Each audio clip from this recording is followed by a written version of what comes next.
I grew up in what most people would call a nice house. My dad sold farm equipment and worked his way up from nothing to build his own company. He wasn't just good at his job, he was really good. So good that we never had to worry about money. My mom was different. She never worked, but that was fine with Dad. He wanted her to enjoy the life he built for us. But being a housewife didn't mean she did much around the instead. She spent her days shopping, going to salons, and meeting up with friends. Dad loved her so much that he let her do whatever she wanted.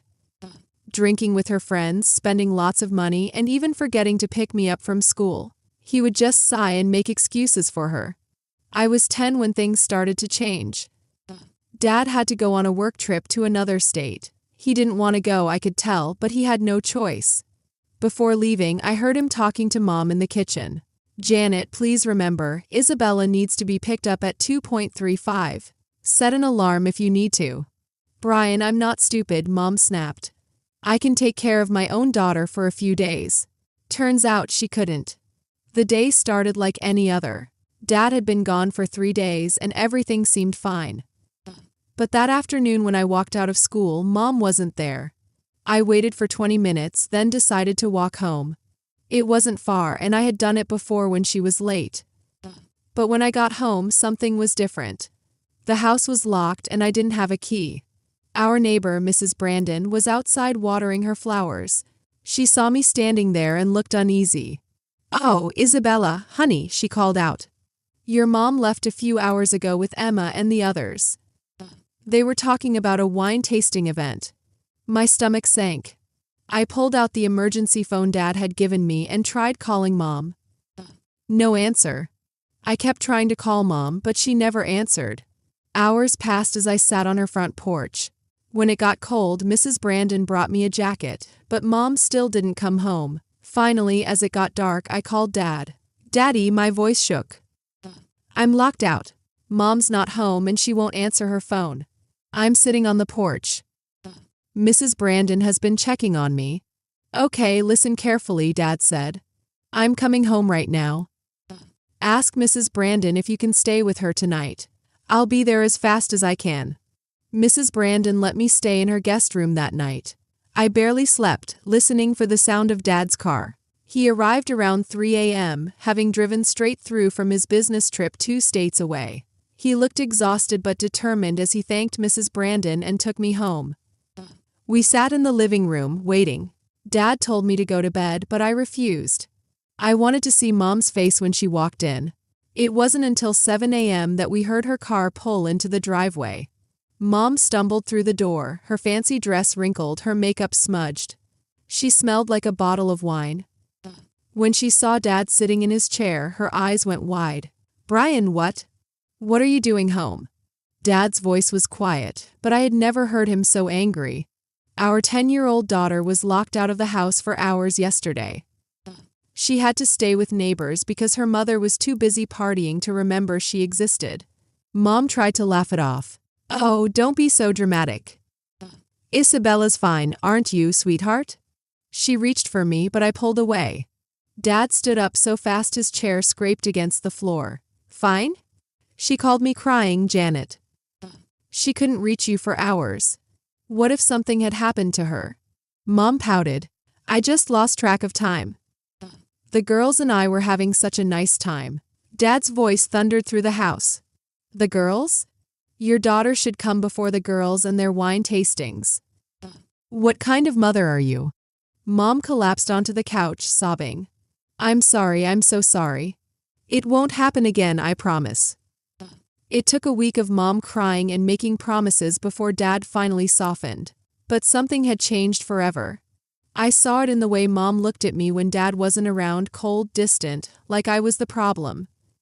When Dad was home, she acted like a loving mother, hugging me, asking about my day. But the moment he turned his back, her smile disappeared. For 8 years it was like that. When Dad was watching, she pretended to care. But when he wasn't, she treated me like I didn't belong in my own home. I learned to stay in my room, to keep out of the way, to avoid being alone with Mom. When I was 17, our already fragile family completely fell apart. It started when Dad got sick. At first, he was just tired and lost some weight, nothing too worrying. But then the stomach pains started and they wouldn't go away. That's when we knew something was really wrong. The doctors ran test after test but couldn't figure it out. We spent what felt like forever going back and forth to the hospital. Then, finally, we got the diagnosis, a rare form of cancer. Mom acted worried when people were watching, but when she thought no one could hear, I learned what she really felt. "It's just so exhausting," she whispered to her friends on the phone, pacing in the kitchen. "Do you know how many special meals I have to make now? And he's always home. I can't even leave the house without him asking where I'm going. It's like being in prison." I stood in the hallway, fists clenched, my blood boiling as I listened to her complain about taking care of her dying husband. But I never told Dad. He already had enough to deal with. He didn't need to know that his own wife saw him as a burden. For a year, Dad tried to keep things normal. He sat in his home office, making business calls between treatments, pretending the cancer wasn't eating away at him. I'd bring him tea and sit with him, watching him put on a brave face for his employees and clients. Then one day, he called Mom and me into his office. The moment I saw his face, I knew something was wrong. "I'm selling the business," he said, his hands folded on the desk. "The doctors, they told me I don't have much time left. Maybe a few months." It felt like all the air had been knocked out of me. "No, Daddy, no." The tears came instantly. I couldn't stop them. Dad reached for my hand. "Isabella, sweetheart, I need to do this. Neither of you can run the company after I'm gone. You're too young and your mother, well, it's not her field. I won't let everything I built fall apart. At least this way I can make sure you're both taken care of." Mom put on a show, dabbing her eyes with a tissue, pretending to cry. But I saw her checking her phone when Dad wasn't looking. Her tears were as fake as her designer handbags.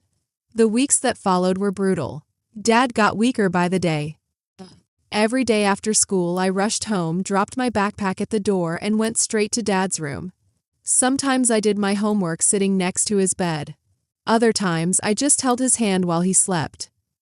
During the day, the nurse, Mrs. Jeffrey, took care of him. She made sure he took his medicine and helped him eat. But Mom, she was barely around. When she did show up, she wrinkled her nose and complained about the smell in the house. "I just can't handle being here all the time," she told me one day, putting on lipstick in the hallway mirror. "The smell of sickness, it's everywhere. I need to get out to breathe." What she really meant was that she needed to go out, party, shop, and pretend her husband wasn't dying upstairs. When Dad got so sick that they moved him to the hospital, Mom stopped coming home at night.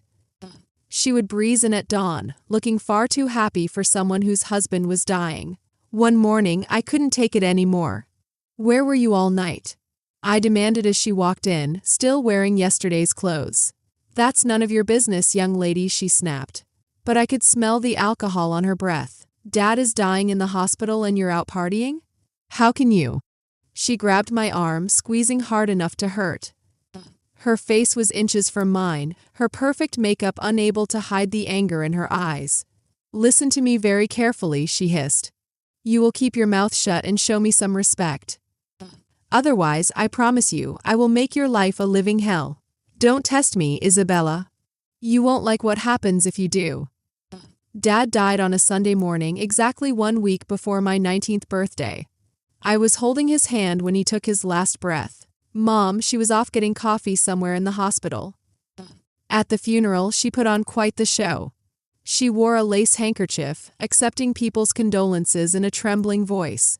"He was my everything," she kept saying. "I don't know how I'll go on without him." But the moment the last mourner left the cemetery, it was like a switch flipped. Her tears dried up instantly. In the funeral car on the way home, she was already checking her phone, smiling at text messages. The next week felt like a dream. I walked through school in a daze, barely able to focus. My friends tried to comfort me. But how do you explain to people your age what it feels like to lose your father while watching your mother act like she had just been set free? Then my birthday came. I didn't expect much for my birthday, but I thought Mom would at least say something. She didn't. I didn't even see her that day. She was gone before I woke up and still wasn't home by dinner. My friends took me to a small cafe downtown, bought me a cake, and tried to cheer me up. It helped a little. That night, I stayed over at my best friend Shirley's house. I didn't want to go home to an empty house on my birthday. The next morning, I walked into the kitchen and saw Mom with a man I had never seen before. He looked about 36, at least 16 years younger than her. He had his arm around her waist like he belonged there. "Oh, good you're here," Mom said, sounding annoyed. "Isabella, this is Kevin, my fiancé." I froze, my coffee mug halfway to my mouth. "You're what?" "My fiancé," she repeated, slower this time, like I was stupid. "And now that you're here, we need to talk about arrangements." "Arrangements?" The word felt wrong in my mouth. "Yes. You need to leave." She smiled, but it wasn't a kind smile. "Your father is gone now, and all his money is mine. I can finally live the way I want with who I want." She squeezed Kevin's arm, and that doesn't include having a teenager around. I stared at her. "You're kicking me out? This is my house too." I protested. "No, it's not." Mom marched upstairs and came back down, dragging my suitcase. She started throwing my clothes into it without even folding them. "You're 19 now. I don't have to take care of you anymore. I want you gone within the hour." "Mom, please. Don't mom me," she snapped, shoving more of my things into the suitcase. "I've done my duty. I raised you. Now it's time for me to be happy." I stood on the sidewalk with my half-packed suitcase, feeling completely lost. I had no grandparents, no aunts or uncles.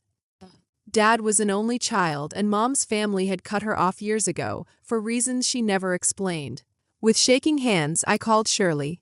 The moment I told her what happened, she didn't hesitate. "Of course you can stay with me. My mom's been worried about you anyway. She actually said last night that she was afraid something like this might happen. Come over right now." Shirley and her mom lived in a small 2-bedroom apartment across town. They set me up on their pull-out couch in the living room, bringing out their nicest sheets and even buying me new pillows. It wasn't much, but compared to being homeless, it felt like a luxury hotel. Shirley's mom hugged me tightly and whispered, "Stay as long as you need, sweetheart." The next week passed in a blur.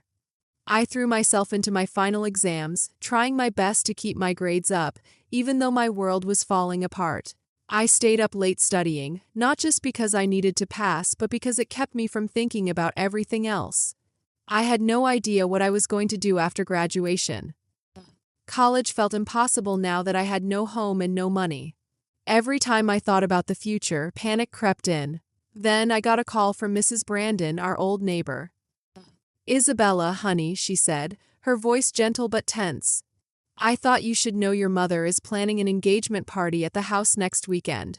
She's going all out, catering, decorators, everything." My stomach twisted.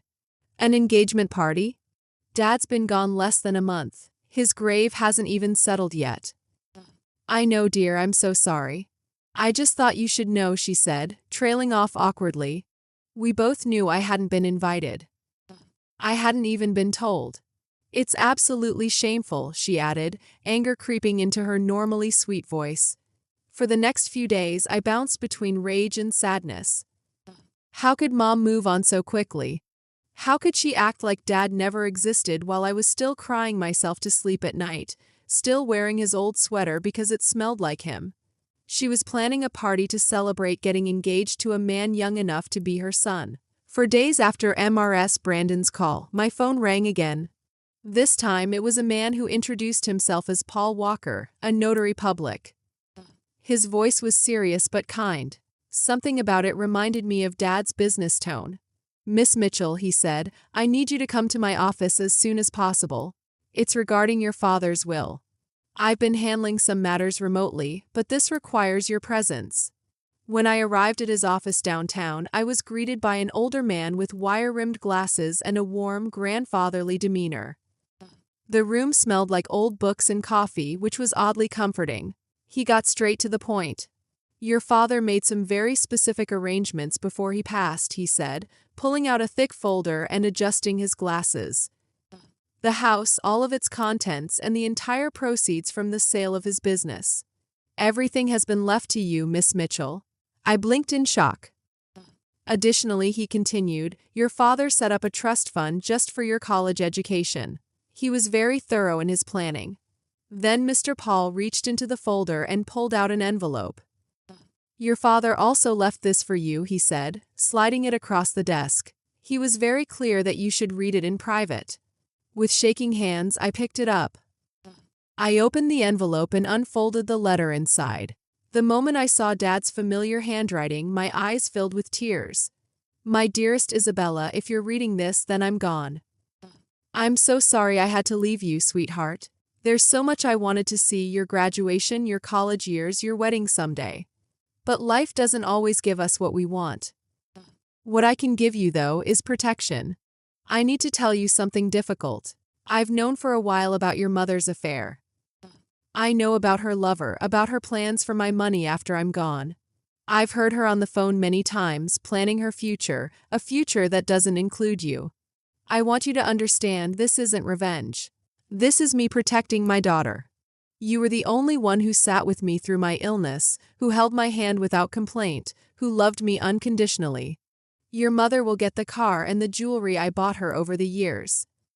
Those are hers. But everything else, the house, the money for my business, it's all yours. You can help your mother if you want to, but that's your choice to make. I just wanted to make sure she couldn't hurt you anymore. She won't be able to throw you out or take away your future. Love always, Dad. I clutched the letter to my chest, tears streaming down my face. Mr. Paul, sitting across from me, politely focused on organizing his papers, giving me a moment. When I finally found my voice, a question popped into my mind. Mr. Paul, why isn't my mother here for this? He cleared his throat, looking uncomfortable. I tried to reach her several times. When she didn't answer my calls, I sent a formal letter about the reading of the will. She never responded. Of course she hadn't.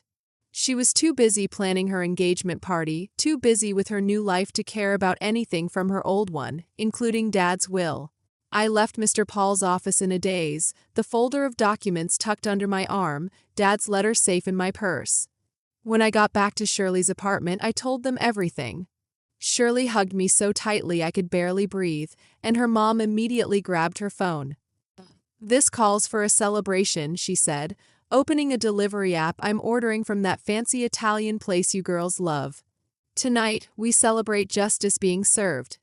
The day of Mom's engagement party arrived, exactly 1 month after Dad's funeral.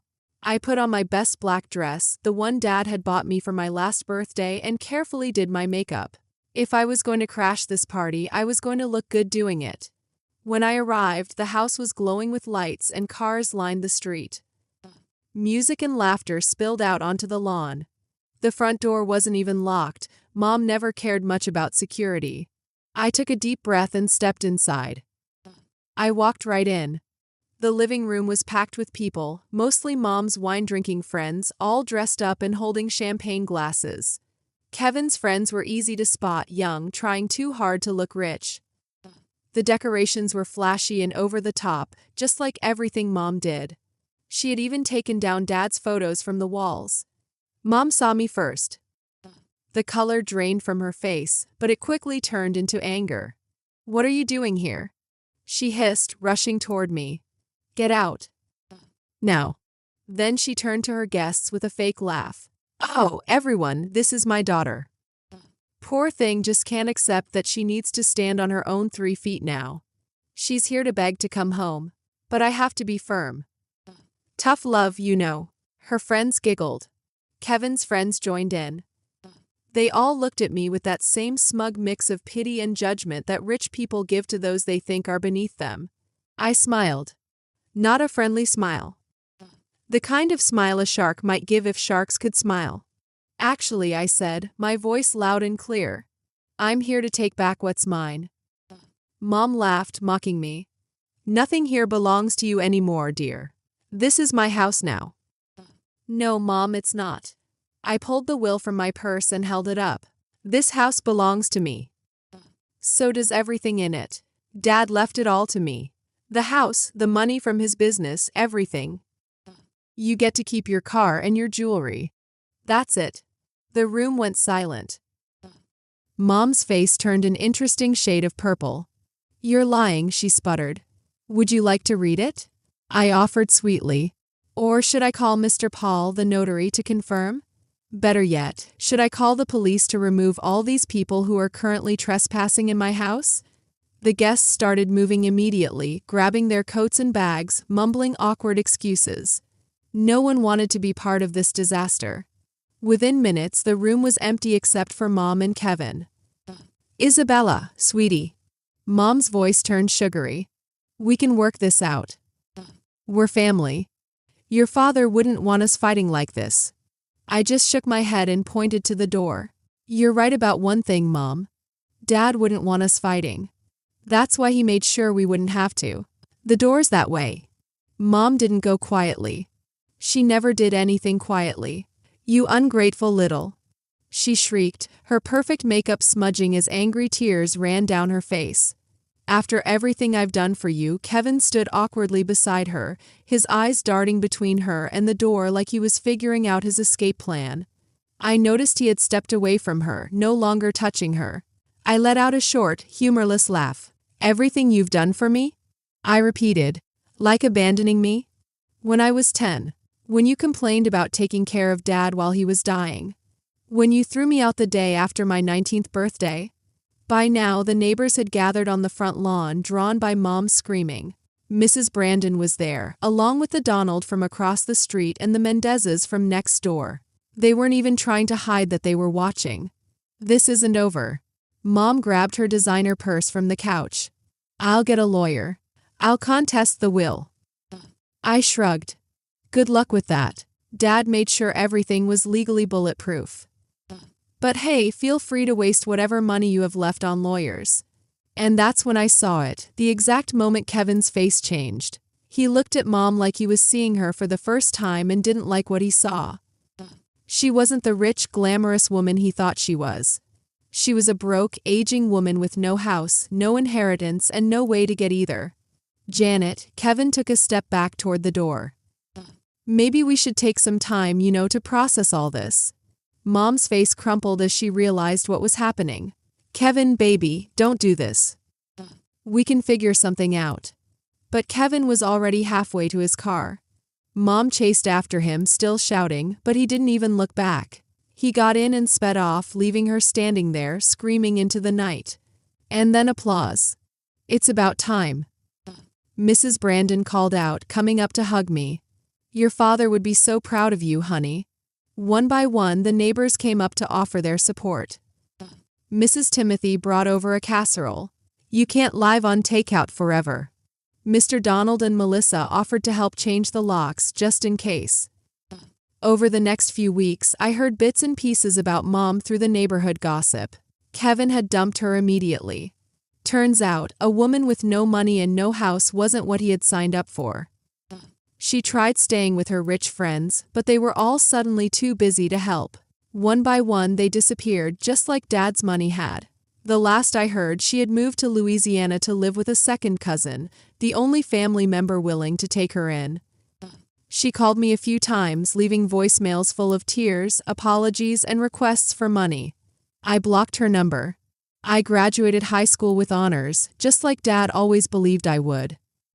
In the audience, Shirley's mom and Mrs. Brandon sat in the family section, cheering louder than anyone.